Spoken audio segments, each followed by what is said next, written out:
Bonsoir à tous, bienvenue dans votre émission La Réunion Lula.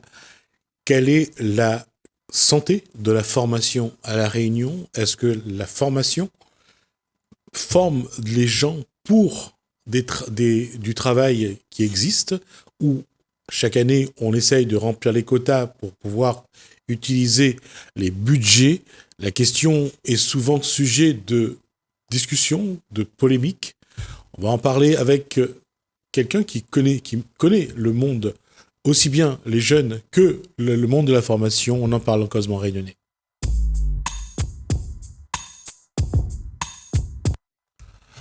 Bonsoir Georges Harriman. Bonsoir. Quand j'ai dit que ça fait polémique, la formation a toujours fait polémique. Oui, c'est oui. Mais je me permets ce soir de parler de la formation de sa globalité, de porter un jugement sévère ou critique sur cette très longue formation. Alors, mais je vais juste aujourd'hui apporter le regard, le ressenti des citoyens face à la mise en œuvre de cette formation dans son globalité, la formation. En premier lieu, je dirais que la formation... Avant de poursuivre, Georges Harriman, je voulais dire juste une chose. Est-ce que le Réunionnais sait quel est le budget de formation, quel est le budget qui est consacré chaque année? Malheureusement, c'est question que j'allais dire. Parce que à l'heure d'aujourd'hui, il nous est impossible de savoir à combien s'élève le montant consacré de formation à La Réunion. Alors, depuis quelques années, la région consacre un budget autour de 100 millions à la formation. Ça, c'est la région. Il y a le conseil général, il y a l'État, il y a les entreprises, il y a pas mal de pognon dont on ne sait pas. D'abord, moi, je suis pour que demain matin, pour parler de formation, on met en place un séminaire. On invite les bénéficiaires, les prescripteurs, ceux qui payent la formation, ceux qui doivent bénéficier de la formation aussi, ceux qui ont fait la formation, pour voir à combien ça se lève. Et tout le monde est au courant. Donc, aujourd'hui, moi, je suis bien placé pour savoir que dès qu'on parle la notion de chômage, on agite le fanion de formation. C'est ça que c'est comme un fanion, comme un rapport, on dit, voilà, c'est chômage, c'est quoi de formation. Mais moi, j'ai envie de dire, mais formation, ça fait 40 ans qu'on le fait. Oui, mais avant, quand dans les années 80, on n'avait pas besoin de se servir des chiffres de la formation pour réduire le chômage. Non. Aujourd'hui, on a besoin de cacher les vrais chiffres du chômage à travers des dispositifs qui existent. On a gommé. Ouais. On a gommé le système pour dire aux gens, voilà, le chômage a baissé parce qu'il n'y a plus de jeunes. Enfin, en principe, les jeunes sont tous embarqués dans un bateau fou. On parle de ça, formation, intégration, initiation, on appelle ça comme on veut. Mais les jeunes sont embarqués là-dedans pour un laps de temps pour qu'ils sortent de la statistique du Pôle emploi. Et après, ça revient chaque année. Et il n'y a pas vraiment politique de formation en telle, parce que la formation, elle est imposée à l'heure actuelle. Elle est imposée par les organismes qui sont chargés d'accompagner les chômeurs. Elle n'est pas à la demande de l'individu. L'individu qui demande, il n'est pas financeur. Donc, s'il demande une formation, on ne peut pas payer, on ne peut pas le faire, on dit c'est trop cher. Par contre, lui, il est obligé d'accepter ce que propose l'autre. Alors, on va quand même faire une différence entre les formations. Il y a d'abord les formations qu'on propose aux jeunes qui sortent du système scolaire, de trouver un moyen d'insertion, on dit. Alors, moi, j'ai catalogué, j'ai défends deux positions. Dans le chômage, il y a deux sortes de catégories de personnes. Il y a ceux qui ont reçu un diplôme, qui ont reçu un bac, un truc comme ça, qui décollent, qui ont envie de s'intégrer dans la vie active. Il y a ceux qui ont travaillé pendant des X années, 20 ans, 30 ans dans une entreprise, qui est là aussi à payer son emploi, il est un acteur économique, il retrouve un chômage. Ça fait deux mondes du chômage, il n'y a pas qu'un seul. Donc, ce jeune-là qui sort de l'école, il a besoin vraiment d'une formation pour intégrer l'entreprise. Mais celui qui a fait 20 ans, 30 ans, il connaît son métier par cœur. S'il est soudeur depuis 20 ans, on ne peut pas lui donner encore de leçons, de formation pour soudeur. On va le perfectionner peut-être, mais sur le terrain, dans l'embauche. Mais comme on se sert aujourd'hui de la formation comme préalable pour recruter quelqu'un, ça, c'est pas acceptable, quoi. C'est pas acceptable pour la Réunion. Donc, et c'est qu'on impose actuellement à la Réunion. Tous les gens chômeurs qui demandent l'emploi, formation. C'est un refus, quoi, pour cacher la puissance. Et la question qu'on pose, c'est à chaque fois, ces formations, sur quoi vont-elles déboucher? Et malheureusement, ça ne débouche à rien. Parce que c'est pas adapté à personne. On dit, ou bien on forme dans le vide, quoi. On regarde la nouvelle littorale, les gens étaient formés. Où sont-ils maintenant? Ils sont dans la nature, ils sont balades, la littorale ne fonctionne même plus, donc ils étaient formés. Hein. Il y a des sous-engagés, il n'y a pas de suivi. Il n'y a pas vraiment quelqu'un qui pense sur ce problème-là. Donc tout le monde s'en fiche un peu, quoi. Alors, à quoi sert finalement, si on regarde le volume de formation qui est proposé chaque année et qui est réalisé partiellement, à quoi servent vraiment les formations pour Georges Harriman? À occuper la jeunesse, à occuper les gens, à donner du travail aux administratifs. D'ailleurs, la formation, comme l'emploi, c'est des créneaux de richesse, des facteurs de richesse pour beaucoup d'entreprises et puis à La Réunion. Parce que si on ne parle pas de marché de chômage, on parle de marché d'emploi, marché de formation. Donc ça veut bien dire marché, ça veut dire économique. Donc ça ramène de l'argent à beaucoup de gens, ce système-là, formation. Mais est-ce que aujourd'hui, de par les connaissances que vous avez, est-ce que vous avez l'impression que il y a un marché d'emploi? Ah oui. Et est-ce qu'on forme les jeunes pour avoir accès à ce marché de l'emploi? Non, malheureusement, c'est le contraire. On fait pour les jeunes, on fait pour eux. Eux, ils n'ont pas le droit de participer là-dedans. Non, ça, c'est sûr comme ça, on va faire pour eux. Et de matin, on fait un job d'étine, là-bas, on fait un tac demain, on fait un séminaire demain, mais réservé à des cadres. Chacun son style, chacun sa formation, chacun son prix. Et ce qu'on ne dit pas à Réunion, c'est que la formation dans le temps. Moi, j'ai connu quand ça a été appliqué à La Réunion, c'était 8 à 12 euros l'heure de formation. Aujourd'hui, le minimum de formation, c'est entre 16, 30, 40 euros l'heure de formation. Donc, on ne dit pas aussi qu'il y a une spéculation. On ne parle jamais ça. Mais dans ce cas, en fonction de l'objectif de la formation, est-ce que dans l'évolution de la société, à quoi sert aujourd'hui la formation? Ben, c'est pratiquement rien, puisque les gens qui sont formés, moi je connais pas mal d'amis, pas mal de copains qui ont fait 3, 4, 5 formations, qui sont sur le carreau, qui sont au stade de chômage, qui a fait une formation il y a 20 ans de cela. Il y a 10 ans de cela, ils ont fait. Ils sont toujours au même stade. Et aujourd'hui, quand on vient me répéter, il faut faire formation des jeunes, je dis, ben, quels jeunes? Puisque moi, j'ai connu des jeunes qui étaient dans le temps. Et aujourd'hui, on fait pareil. On va former des jeunes dans 20 ans pour acheter le carreau. Ce qu'il y a besoin, Réunion, c'est qu'on a besoin d'imposer le droit à l'initiative économique. Faire confiance à jeunes, à le désir, à la volonté, et non pas imposer une orientation à ces jeunes-là. Mais est-ce que ça, c'est... Là, on regarde les dispositifs, on regarde la politique menée au niveau de la formation. Mais est-ce qu'en face, les jeunes, ceux qui ont besoin d'une formation, est-ce que eux savent vraiment quelle formation ils veulent faire? Non. Est-ce que eux savent où est-ce qu'il y a de l'emploi?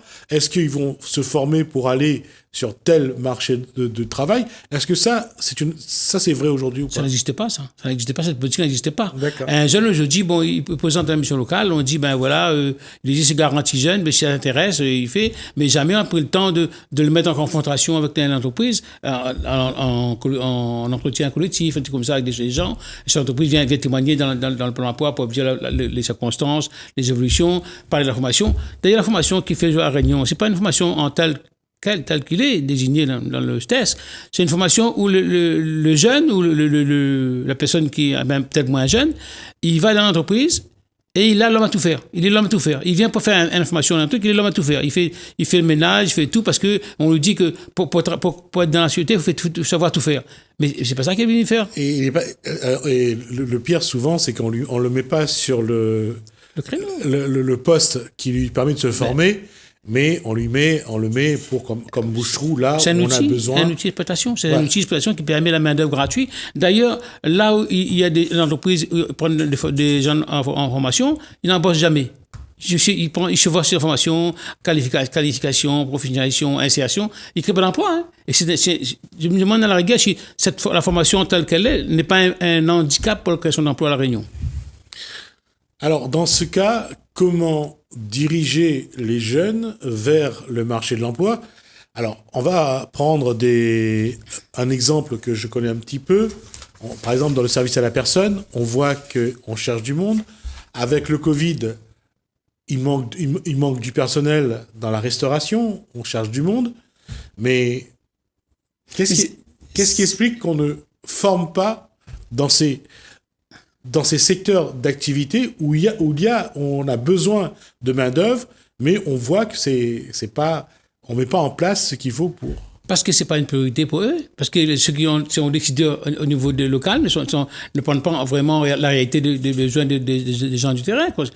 Si on parle de besoin de personnes, 16 personnes pour servir, ça fait des années qu'on le sait qu'il va y avoir des gens qui vont vieillir, ça fait des années qu'on parle de ça, mais personne n'a fait l'effort. Ils sont tous tellement occupés à faire la politique politicienne, mais ils ne voient pas le danger. Ils fonctionnent avec des oreilles d'écoute. Ah, on parle de ça, mais c'est à l'ordre du jour. Je dirais un mot.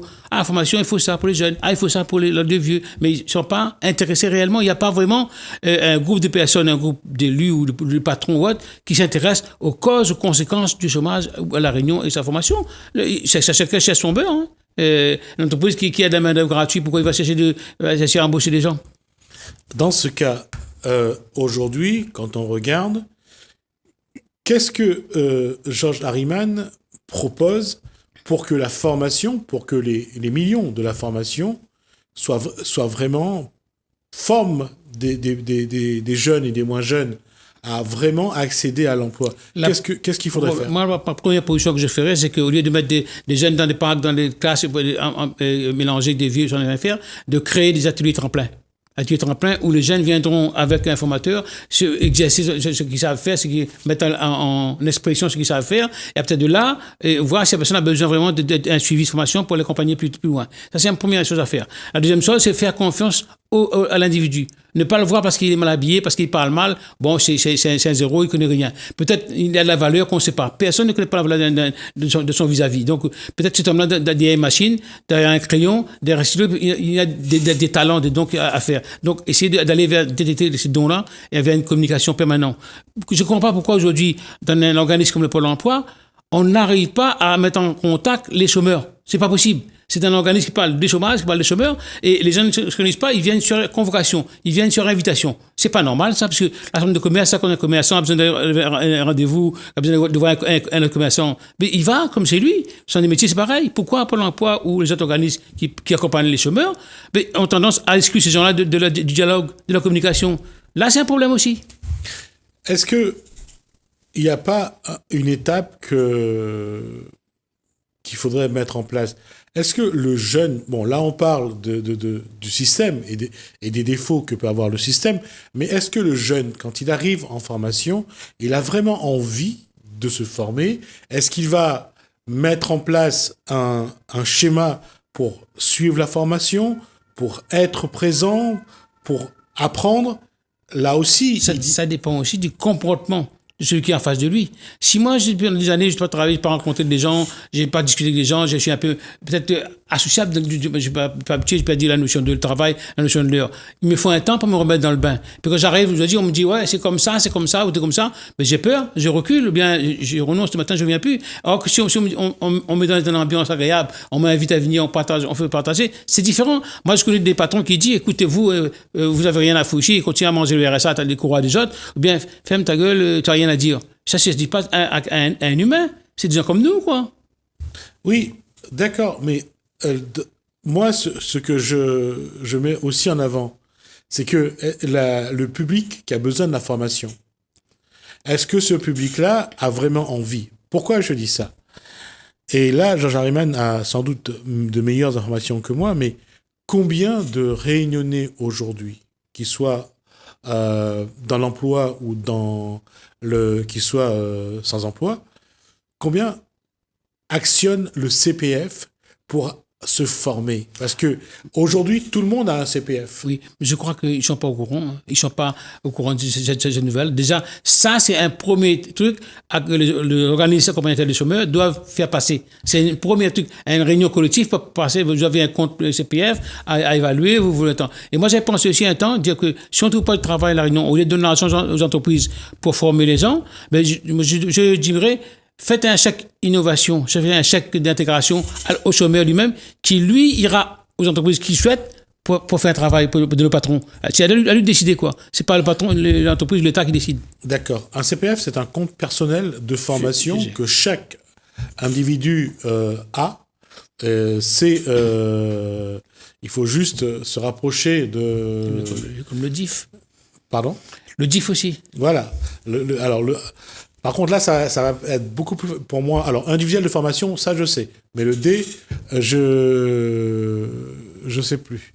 Le CIF, je savais, c'est le compte individuel de formation. Notation, voilà. D'accord. Donc, chacun a donc un compte, des moyens pour se former, qu'il soit employé, qu'il soit donc travailleur ou qu'il soit sans emploi. La question est aujourd'hui, combien de personnes qui travaillent ou combien de personnes qui sont sans emploi accèdent à leur compte personnel de formation? Je peux dire, c'est très peu, et ils sont peu nombreux à savoir être informés de ça. Moi, je peux vous dire, je suis un militant.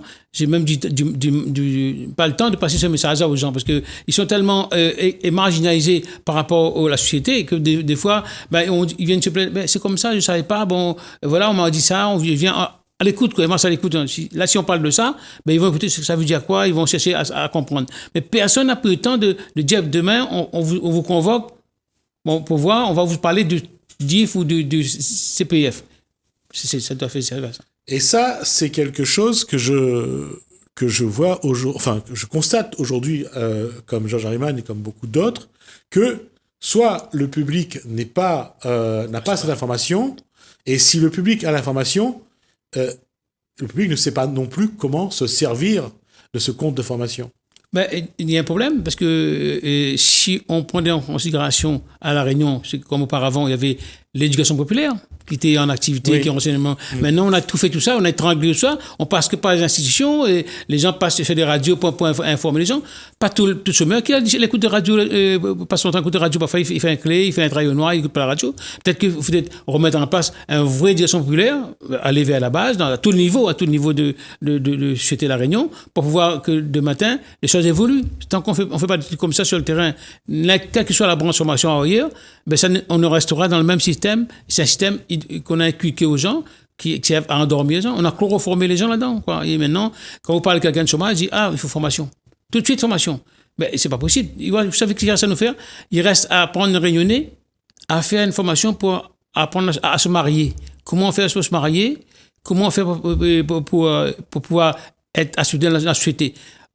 Quelqu'un qui a dit un jour, le chômage est une prison à ciel ouvert. Mais je me rends compte que c'est ça, parce que quand on considère un chômeur, un jeune ou un vieux, comme un tolard qui est zéro, qui a 20 ans de prison, qui ne connaît pas c'est quoi la vie société, il faut le former à ça, à s'habiller, à s'arranger, à parler, à dialoguer, il est vraiment quelqu'un qui vient de loin, quoi. C'est un oublié. Oui, ça, je suis d'accord sur comment se réinsérer, comment se socialiser de nouveau.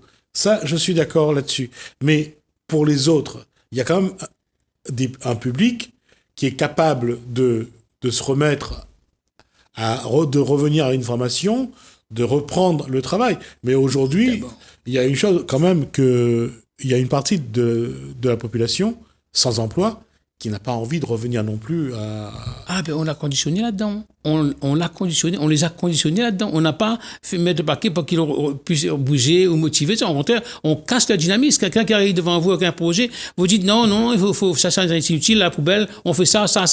C'est parfois la motivation est démontée par le comportement qui est en face de vous. Moi, j'ai plusieurs fois que je suis arrivé devant quelqu'un avec des gens, je dis il a une bonne idée, il est capable de montrer une maison, il ne sait pas lire, mais il est capable de construire une maison avec un plan, de la terre au toit. Et me dit non, vous savez, nous on peut rien faire. Il ne peut pas avoir un cas d'artisan parce que pourtant il a la preuve des maisons qu'il a construites. Et au lieu de prendre ce personnage-là, de le mettre dans un système et dit que ça a évolué, maintenant tu peux le faire, mais mets-toi en contact avec un perfectionnement. Non, on casse directement. Non, on ne peut rien faire pour vous et dégager, donc il n'y a rien à faire. Mais contre un système. Mais au-delà de ça, on voit que le système n'aide pas trop ceux qui sont en quête de formation ou d'emploi. Mais comment faire pour que ceux qui sont en quête de formation et d'emploi, eux, changent la donne? D'abord, je viens de vous dire, pourquoi les organismes qui sont chargés d'accompagnement ne prennent pas le temps qu'il faut pour les inviter et collectivement ou bien individuellement pour l'informer. Prendre le temps. C'est quoi aujourd'hui qui fonctionne mieux? Les statistiques. Quelqu'un dit à son bureau, il compte le nombre de réunions présents, le nombre de gens qui arrivent, et c'est tout. Ça s'arrête là, quoi. Il n'y a pas envie, il n'y a pas de désir de voir les autres évoluer, d'émanciper. Lui, il est payé pour faire un travail à ce niveau-là. Un stat, il doit rendre son stat à la fin du mois. Tant de personnes dans mon portefeuille, voilà ce que j'ai fait, voilà ce que j'ai fait. Mais là-bas, s'il n'y a pas profité, tant pis, j'en ai rien à foutre, moi. Donc, ça vient comme ça, quoi. Du père en fils, de frère en petit frère, en grand frère, ça vient comme ça, quoi. Et ça tourne, puis l'État donne de l'argent, ça rompt, tout le monde vit, l'économie fonctionne. De quoi se plaint? De quoi on se plaint? Tout est beau, tout est nouveau. Hein, Mais il faudra quand même que, pour changer ça, il faudra qu'il y a d'un côté, il faut que ça bouge plus. Moi, j'avais souhaité dans le temps que CRIWA, qu'on crée la Réunion, un comité de vigilance des citoyens avec les commerçants, pour étudier de près ce qu'on peut faire pour la Réunion, vraiment pour la Réunion, en faisant un recensement des régions. Parce qu'aujourd'hui, personne, ne crois pas, même pas le maire d'une commune, ne peut dire combien de son bon exactement il a. Et puis au plus près, que demandent ces gens-là? Mais il passe par Pôle emploi, il appelle dans un emploi, que vont faire ces gens-là? Pourtant, il est élu de la commune, hein, mais il n'a pas ces informations-là parce qu'il a tellement de choses à régler, l'intervention pour la misère sociale, etc., qu'il ne s'intéresse pas à ça. Et si on s'intéresse à ça, tout ça sera réglé. Parce que si les gens travaillent, si les gens cotisent à la caisse commune, mais de matin, ça change la donne, quoi. La vie est plus équilibrée. Mais là, il y a deux populations. Les duals, quoi. Il y a divisé en deux. Il y a ceux qui modestes, qui travaillent un petit peu, et il y a des milliers qui ne travaillent pas, qui vivent au sein de la solidarité nationale. Et ça, on se satisfait, quoi. Et puis, on ne l'a pas jugé, pas culpabilisé. Il faut changer les choses, non? Georges Riemann, on arrive au bout de 20 minutes d'échange. Je propose que la semaine prochaine, on essaye d'aborder qu'est-ce que chaque individu peut faire, qu'est-ce que des personnes qui sont engagées, comme Georges Riemann, dans trouver des solutions pour les jeunes, qu'est-ce qu'on peut faire? Est-ce que la semaine prochaine, on va faire quelques propositions pour trouver? J'ai beaucoup de propositions à faire, mais c'est pas à mon rôle de le faire, c'est aux autres délits de le faire. Là, ça va être à nous de le faire. D'accord? On se voit la semaine prochaine. Je suis capable de des propositions qui peuvent changer la donne si on veut, mais encore faut-il qu'on veut l'appliquer. On va essayer de bien expliquer, de bien amener les propositions de Georges Riemann, et on va voir si demain on peut amener des gens à s'y intéresser et à voir comment on peut travailler à partir de ça. Pas de problème. J'ai beaucoup de propositions à proposer. C'est bon. Merci, Georges Riemann. On se voit la semaine prochaine. On marque une pause. On se voit juste après.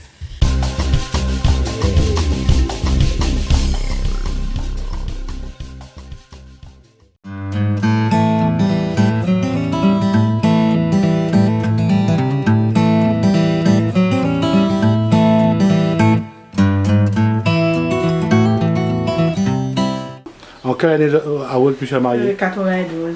92? Non, 72. Alors, on recommence. En quelle année vous avez marié? En 72, 23 décembre, je pense. Et en quelle année vous avez rencontré les autres? Ah là là, marmaille, on était jeunes. J'avais 15 ans et Jean-Claude, lui, 17 ans. Ça a été le coup de foudre? Oui, oui. Combien de temps vous avez ensemble là? 49 ans. Donc l'année prochaine, vous avez 50 ans alors? Oui. Ça va... J'ai une grande fête? Ouh, Jean-Claude, il veut faire, mais moi, je ne veux pas faire, moi. Et comment t'es dit avant? Il était cochon? Oui. Jean-Claude, il va faire tout dans le cochon. Il dit non. Comment on l'a vu avec lui quand il a commencé à vendre sa moussa? Ben, on a serré les coudes. Ben, c'était bien. Au début, c'était bien, même jusqu'à maintenant. Mais on faisait que les samoussas, les piments farcis, les croquettes de poulet, mais les autres choses, on ne faisait pas. Mais après ça, au cours des années, on a appris à faire des autres trucs, les farcis, les croquettes de poulet, les beignets choux, beaucoup de choses encore, des bonbons.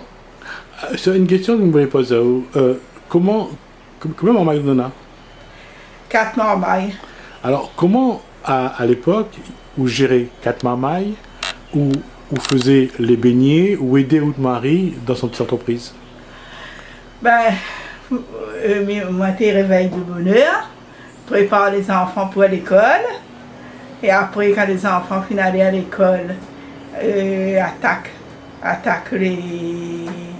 notre corvée, mon mari et moi. Mais mon mari travaillait à la boulangerie, hein, avant. Il a fait 20 ans à la boulangerie. Et quand il sortait de la boulangerie, c'est là qu'il faisait les samoussas? Oui. Et comment vous organisez pour donner un coup de main? Ben, quand les enfants finaient à l'école, je faisais mon ménage, mais après on attaque le travail, là, les bonbons. Quoi vous savez déjà faire et quoi vous l'a appris à faire? Ben, tout mon mari l'a appris à moi à faire. Quand il faisait les samoussas, tout ça, me regardait. Les enfants étaient partis à l'école. Mais après, on faisait la farce, on faisait la pâte, on remplissait les samoussas, les piments farcis. Est-ce que vous allez vendre aussi? Vendre, c'est Fabiola et mon mari. Le soir, Fabiola sortant d'école et mon mari vendait. Les gens venaient ici un petit peu et mon mari faisait la vente sur le chemin, le bus, le 4L là, sur 4L avant. Mais on travaillait comme ça. Comment ça a évolué? Comment on l'a vu évoluer justement la façon de travailler de votre mari, l'entreprise et vous-même?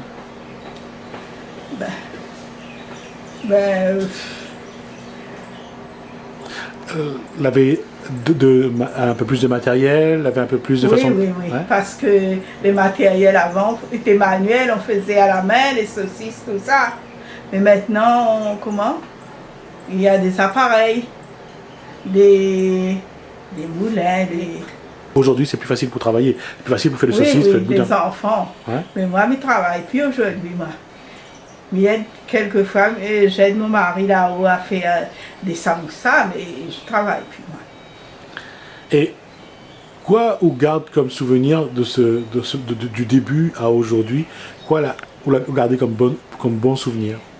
Moi, je suis contente de moi que nous avons réussi, que aujourd'hui mes enfants ont un petit boulot et j'espère avoir un petit peu plus tard. Avec le temps d'aujourd'hui, c'est pas facile. Peut-être nous aurons l'occasion de faire notre charcuterie, notre bâtiment que nous sommes en cours de faire. Aujourd'hui, on trouve que même si les méthodes de travail ont changé, le saucisse, le boucané, le zandouille, le bon samoussa, il est toujours aussi bon qu'avant? Oui, il y a un changement de goût, mais il est toujours aussi bon qu'avant. Les clients, ils vendent. Je ne connais pas d'après les clients, mais il est toujours aussi bon. Mais moi, je ne mange pas tout le temps là-dedans. Fait, à un moment donné, ça ne rentre plus. Quoi vous l'a aimé le plus dans tout ça, dans cette vie que vous l'avez eue? Quoi vous l'a aimé le plus? La charcuterie, l'abattage au fond. Moi, j'ai fait ça, et Jean-Claude a travaillé en l'air. Ben, c'était merveilleux ce temps-là, j'ai aimé ça. Et le fait que les enfants la rentrent dans la danse, la rentrent dans le rond, pour vous, c'est ça aussi qui est bien? Oui. Les enfants la rentrent là-dedans parce que dès qu'elle sortit de l'école, la deux a fait le stage de charcutier là. Mais Fabiola, non, Fabiola fait manuel, hein, parce que il ne connaît pas trop bien lire. Et après, ma fille était en France, ma dernière fille était en France. Les venue à 2 ans, la rentre la Réunion. Ben, je suis content que les autres là font le travail, les autres papas. Les autres papas, ils surveillent quand même, ils sont toujours là pour surveiller ça, mais ça va. Quoi ou aimerait voir aujourd'hui? Ben, le travail évoluer, et puis avoir un bon charcuterie dans les normes et des trucs pour faire travailler mes enfants. Pour vous, personnellement, le travail elle a été très prenant, ou l'a beaucoup travaillé. Oui. Aujourd'hui, quoi ou aimerait pouvoir faire pour vous? Mais aujourd'hui, moi, je ne gagne plus fait grand-chose, sauf le ménage, mais moi, je suis malade. Moi, comment là, à 5 ans, moi, gagne le diabète, fort diabète. Alors, je ne peux plus faire grand-chose. Mais malgré tout, on apprend encore un rêve. Votre rêve, c'est que Marmaille y arrive à développer la charcuterie. Oui, oui, oui. Et comment, aujourd'hui, vous aimeriez accompagner les autres, continuer, parce que c'est d'abord une réussite familiale. Oui. Comment cette famille-là doit continuer à grandir ensemble? Ben, main dans la main, avoir l'entente et... Ben, Continuer à Amazon? oui, oui. Mon Dieu merci, jusqu'à maintenant, mes enfants, ils entendent entre eux autres, parce que les grandes familles entendent comme ça. Hein.